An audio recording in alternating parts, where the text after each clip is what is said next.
నేర్చుకోండి, లక్షల్లో సంపాదించండి. Quality thought Madhapur, Ameerpet, USA.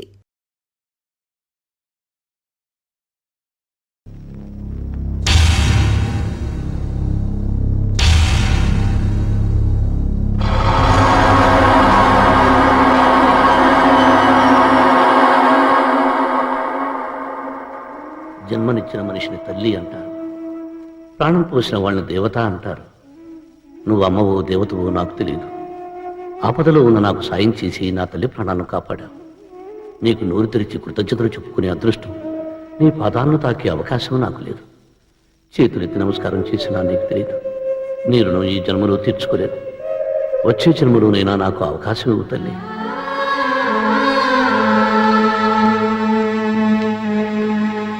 Shivaji, ఎక్కడికి వెళ్ళిపోతున్నావు?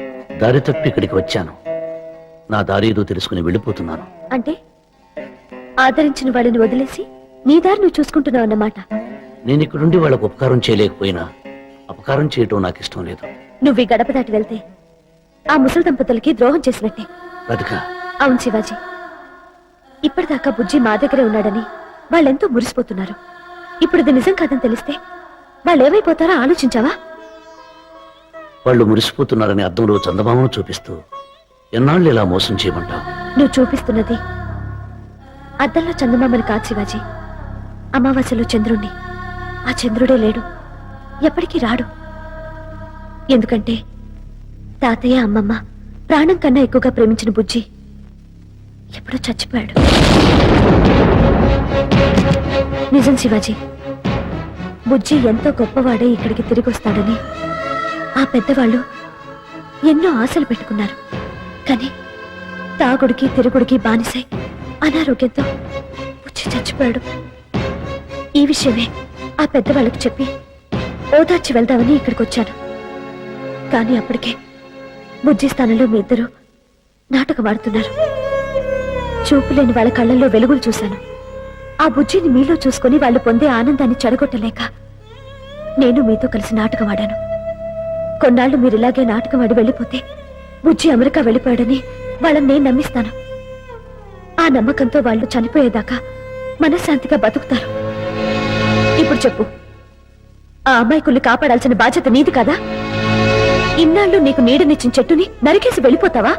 మీ అమ్మను బతికించుకోవాలని నువ్వు ఎంత తపన పడ్డావో అదే ప్రేమతో ఆ ముసలి దంపతులకు ప్రాణదానం చేయలేవా? చెప్పు శివాజీ.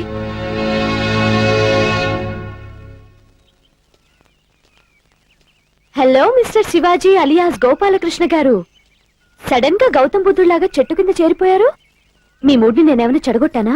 ఎప్పుడు ఏదో ఒక టెన్షన్ లేకపోతే జీవితంలో థ్రిల్ ఉండదేమో. అంతేకాదు, సరదా లేకపోతే లైఫ్ కి అందమే లేదు. అందుకే నిన్ను నా రూట్లోకి తెచ్చుకుందాం అనుకుంటున్నాను. కాశీ నుండి రామేశ్వరానికి వెళ్లే రూటా? బోల్డ్ అంత శృంగారం బ్యాంక్ లో దాచాను. అప్పుడే నిన్ను సన్యాసం తీసుకొని ఇస్తానా? కోరి కోరి కన్నె పిల్ల కొంగు చార వేస్తుంటే కొబ్బరుండలడిగే వాడిని ఏవనాలి పిల్లగాలి.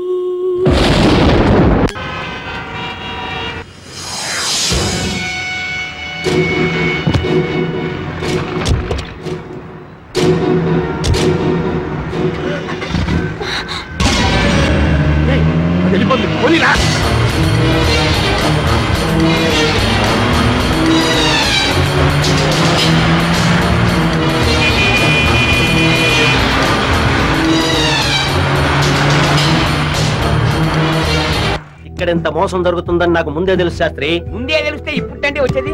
నేను లేట్ గా రావడానికి కారణం ఉందయ్యా. ఏ ఫ్లైట్ లేటా? నో, ఇక్కడ పరిస్థితి తెలుసుకోమని మా అమ్మాయి రాధికను పంపించాను. విషయాలన్నీ ఎప్పటికప్పుడు నాకు ఫోన్ చేసి చెప్తూనే ఉంది. మణికంఠ, ఈ లంబూ జంబూ గారు ఇద్దరు ఆ బంగాళాన్ని బంగాళాఘాతంలో ఉంచేసే లోపలే వాళ్ళిద్దరు బతుకు బయట పెట్టాలి. అలాగే, నువ్వు వెళ్ళి టాక్సీ తీసుకురా. అరే ఓ టాక్సీ.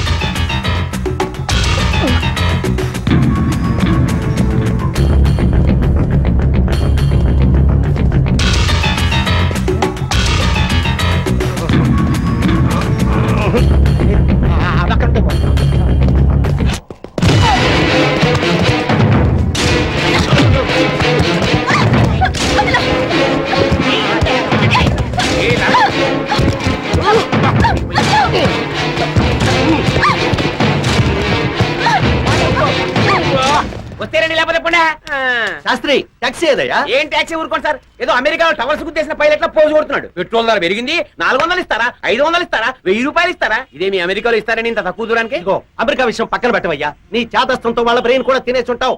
కర్మయ్యా కర్మ. వెళ్ళు వెళ్ళవయ్యా. ఉండండి సార్, మీరు కూడా అర్థం చేసుకోకపోతే ఆగా.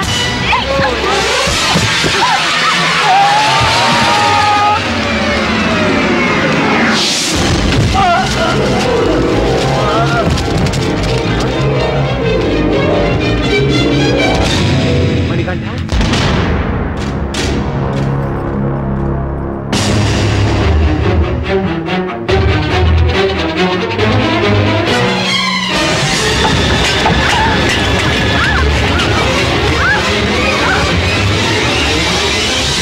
జగదీశ్వరి,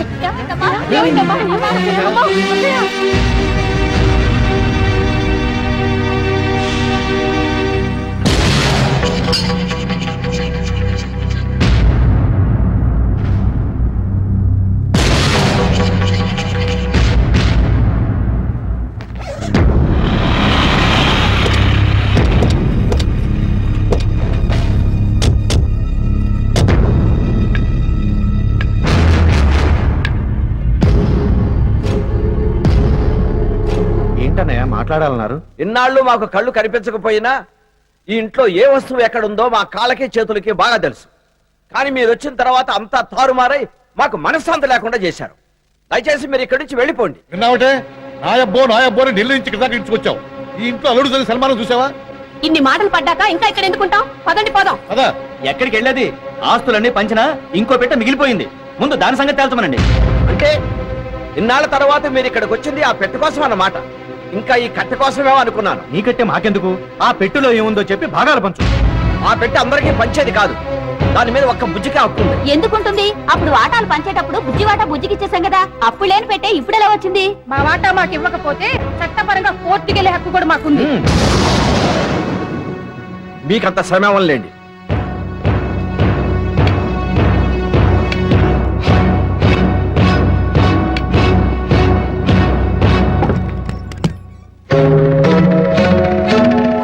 చూడండి, ఇవిగో చూడండి.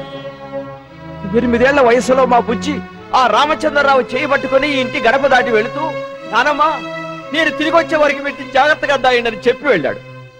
ఆ రోజు నుంచి ఈ పెట్టె ముట్టుకున్నప్పుడల్లా మా బుజ్జిని మేము ఎత్తుకున్నంత తృప్తిని ఆనందాన్ని పొందుతూ వచ్చాం. ఇప్పుడు మీరు వచ్చి దీనిలో కూడా వాటా కావాలంటున్నారు. తీసుకెళ్ళండి, మీకేం కావాలో తీసుకెళ్ళండి. తీసుకెళ్ళండి, తీసుకోండి.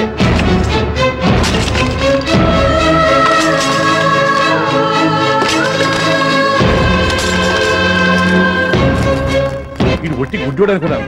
పిచ్చోడు కూడా. బొమ్మలు దాయటం ఏంటి? నాకెక్కడో తడతానే ఉందే. నీ తట్టుడు తగలయ్యా. ముసలోడు బాగా తట్టాడు. పదండి. రండి పోదాం.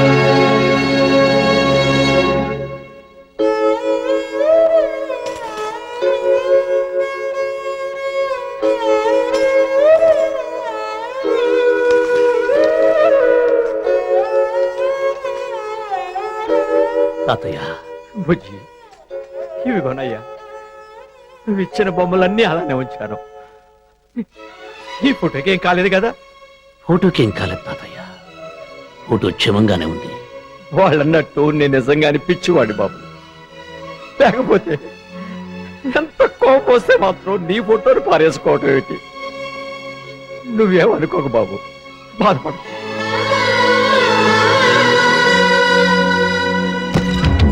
రమేష్, రమేష్, రమేష్,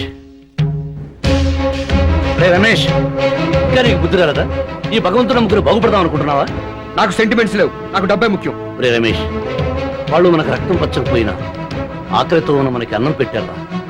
దిక్కులేని మనం వాళ్ళ నీడలో తలదాచుకున్నావురా. ఆ విశ్వాసంతో వాళ్ళకు మెలు చేయకపోయినా పర్వాలేదు, ద్రోహం మాత్రం చేయకూడదు. పదరా. నేను రాను. జీవం లేని ఈ బొమ్మను అమ్ముతాను. ఆ డబ్బుతో నేను కన్న కళల ప్రపంచంలో కలర్ఫుల్ గా బతుకుతాను.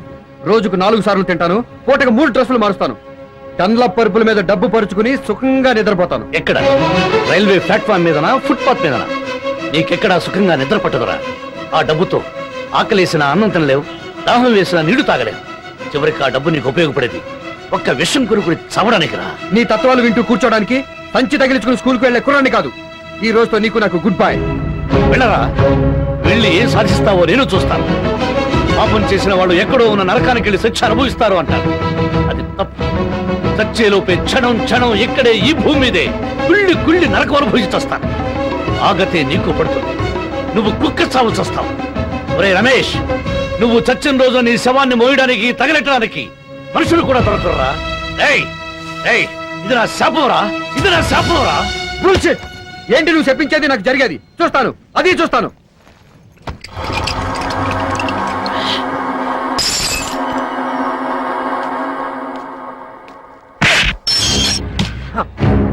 ఎవరది? ఆ, ఎవరు? శాస్త్రి? అవునరా గుడ్డి వెధవా, ఆ? శాస్త్రినే ముస్సలి పీనుగా. రేయ్, నలభై కదలకుండా కూర్చో. నీ నోరు మూయించడానికే ఫుల్ గా మందు కొట్టి ధైర్యంగా వచ్చాను రా. ఒక్కడి పీకేనంటే కళ్ళతో పాటు చెవులు కూడా మూసుకుపోతాయి. ఆ? గడ్డాలు గిరజాలు పెంచుకుని చేతిలో కర్ర పట్టుకున్నంత మాత్రాన నువ్వు పెద్ద మహారాజు అనుకుంటున్నావా? నువ్వు పద్మ వ్యూహంలో చిక్కుకున్నావురా. అయిన వాళ్ళు బంధువులు అందరూ నిన్ను మోసం చేశారు. ఆఖరికి నేను కూడా నిన్ను దోచుకున్నాను. కానీ పశ్చాత్తాపడి నీకు సేవ చేసుకుందామని వస్తే ఇక్కడ ఇద్దరు కలిసి పుచ్చిగా నాటకమాడి నీ ఇల్లు దోచుకుంటున్నారు. ఆ మాట నీ చెవిలో శంఖమూది చెప్పినా నువ్వు నమ్మలేదు. ఎందుకంటే నీకు చీకట్లో బతకడం అలవాటైపోయింది. శాస్త్రి, నర్మై, నీ అరుపులకు భయపడే ప్రశ్నే లేదు. నీ ఇంటి ఉప్పు తిన్నందుకు, నీకు మంచి చేయడం కోసం నిన్ను తిట్టక తప్పట్లేదు. బాగా విను. ఇన్నాళ్ళు పుచ్చి పుచ్చి అని కలవరించావే, ఆ పుచ్చి లేడు. ఏనాడో చచ్చిపోయాడు. అమెరికాలోనే చచ్చిపోయాడు.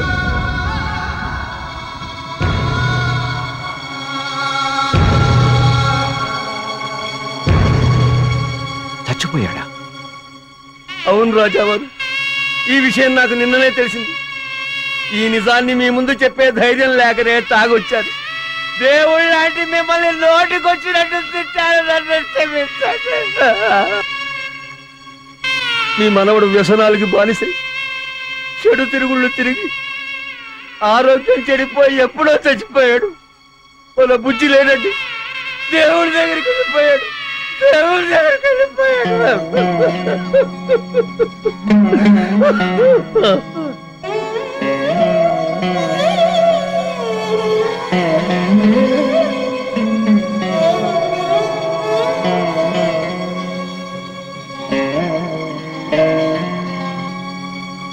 అవును తాతయ్య గారు, బుజ్జి వాళ్ళ నాన్నగారి దగ్గర మేనేజర్ గా పనిచేసిన రామచంద్రరావు గారి కూతుర్ని నేనే. బుజ్జి దురలవాట్లోంచి బయటపడితే నన్నిచ్చి పెళ్లి చేయాలని మా నాన్నగారు ఎంతో ఆశపడ్డారు. కానీ ఆ అలవాట్లే బుజ్జి ప్రాణం తీసే సమయం చూసి ఈ విషయం మీకు చెప్పమని నాన్నగారే నన్ను ఇక్కడికి పంపించారు. నేను ఇక్కడికి వచ్చేసరికి బుజ్జి పేరుతో ఇద్దరు నాటకం ఆడుతున్నారు. అది నిజం అనుకొని మీరు సంతోషంగా ఉన్నారు. ఆనందం చెడగొట్టలేక నేను నిజం చెప్పలేదు. సారీ. తెలియక నేరం చేసిన వాడికి క్షమాపణ ఉంటుంది, కానీ తెలిసి నేరం చేసిన వాడికి ఏ శిక్ష వేస్తారో మీరే చెప్పండి. జీవితంలో అందరి చేత మోసగించబడి ఏ దారి లేక మిమ్మల్ని మోసగించవలసి వచ్చింది. అందుకు మీరు నన్ను క్షమించకపోయినా పర్వాలేదు. దయచేసి శపించకండి. లే బాబు, లే. చీకట్లో ఉన్న మా జీవితాల్లోకి సూర్యకిరణాల్లా మీరొచ్చారు. కొన్నాళ్ళైనా మీ వల్ల మేము సంతోషంగా ఉన్నాం. ఒక రకంగా చెప్పాలంటే మీరు మాకు మంచి చేశారు. మా కొడుకుని కోడల్ని ఆ భగవంతుడు దూరం చేసిన మనవడు ఉన్నాడన్న తృప్తితో ఎన్నాళ్ళు బతికాం. ఇప్పుడు వాడు దూరం అయ్యాడు. ఈ దారుణమైన వార్త విని కూడా గుండెలు పగిలిపోకుండా నేను కాబట్టి బ్రతుకున్నాను. కానీ ఈ నిజం తెలిస్తే ఆ ముసలిది బతకదు. అందుకే చిన్నవాళ్ళైనా మీకు చేతులెత్తి నమస్కారం చేస్తున్నాను. అతయ్య, క్షమించండి. ఆ పిలుపు అలవాటైపోయి.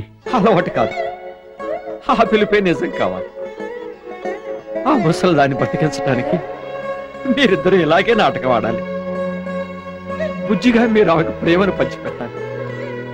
ఇక నుంచి మా అభిమానాలు ఆప్యాయతలు మా సర్వస్వం మీకే చెందుతాయి. బృందావనమాలి రారామా ఇంటికి ఒకసారి అలిగి చెలరేగి చెయ్యాలి అల్లి బిల్లి కొంటే అల్లరి. బుజ్జి ఎక్కడున్నావు? బుజ్జి రావయ్యా, వచ్చి ప్రసాదం తీసుకో. బుజ్జి ఇదిగో ప్రసాదం తీసుకో. ఎక్కడున్నావు?